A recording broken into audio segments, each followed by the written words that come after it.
Hello, my name is Carlos Pascual, Senior Vice President with IHS for Energy and International Affairs.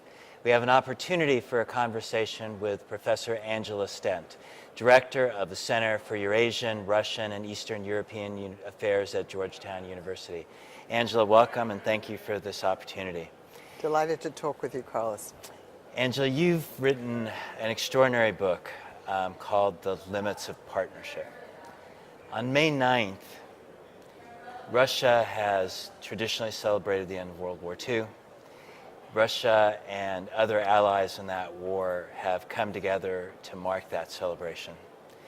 What is the expectation for this year? Tell us about the limits of partnership. Well, certainly this is very symbolic of all the problems in East-West relations. So on May 9th, this is the 70th anniversary of the victory in Europe, yet not one leader that was involved in the war in Europe, not one European leader, nor the United States nor Canada are going to be going to Moscow for the military parade. Instead, the only leaders who will be there are the Chinese president, the president of North Korea, Vietnam, some Latin American leaders, some African leaders. So it's almost as if that war wasn't fought in Europe. And the reason, of course, why these other leaders aren't going there is because of the ongoing war in Ukraine, because of the annexation of Crimea, and also because Russia has now decided, breaking with the past 25 years, to have a major military parade, just like they did in the Soviet days, and show their latest weaponry. So this really shows, again, Russia wanting to show how strong it is militarily, and the European and North American leaders feeling that they don't want to dignify what's happening with a visit to Moscow for this military parade.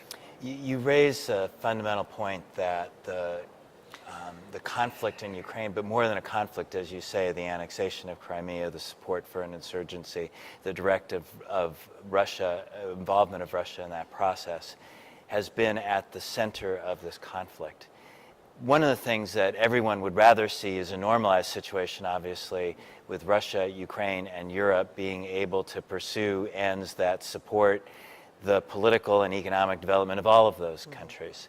But what is Russia's intent? Do we have an understanding of what Russia is trying to achieve and how that influences the outcomes that might arise? Well, I think the outlook from the Kremlin is that Russia was humiliated in the 1990s, that the United States and its allies imposed an order on Russia which was against its legitimate interests. And now Russia is reasserting its right as a major power to have a new world order. And part of that is wanting to get the outside world to recognize that the post-Soviet states are a sphere of Russian privileged interests, as President Putin has said it, and that a country like Ukraine should not have the right to choose to join the West, but should have a special relationship with Russia, which reinsures Russia's physical security, really.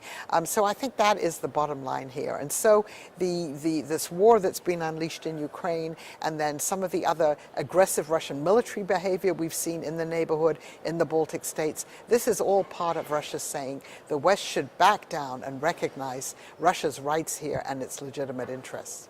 The West, of course, looking at the violation of international law and interestingly, the inability to use the UN Security Council to resolve this because of Russia's veto, the inability to use the Organization of Security and Cooperation in Europe because it operates on consensus and Russia has blocked that, has taken actions through sanctions.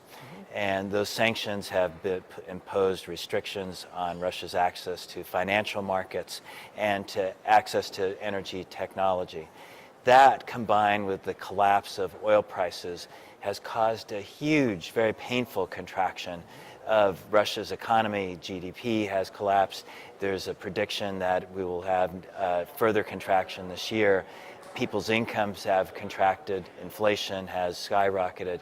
And yet, at the same time, there has been little indication on the part of Russia and President Putin that there's an interest or willingness to find a viable outcome.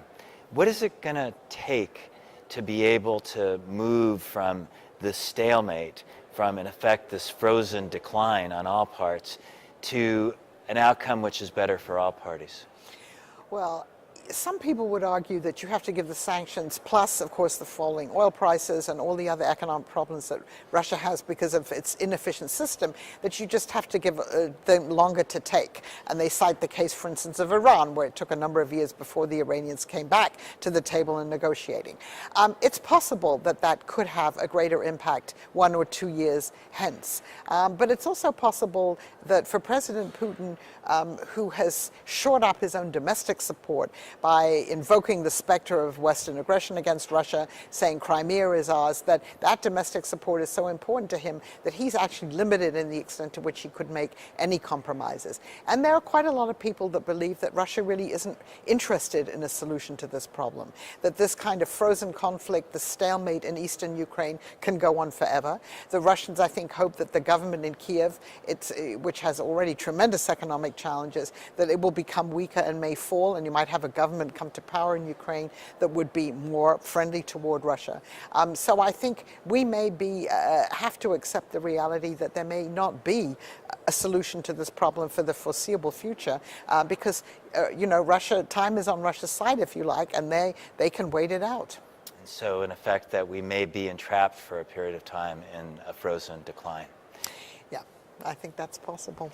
Yeah. Angela, outstanding insights. This has been a tremendous example of the types of issues that we've explored over the past week on CERAWeek, where we've engaged the geopolitics and the issues of the world, the relationship to energy markets, the relationship to global stability and prospects for the future. Angela, thank you very much. Thank you.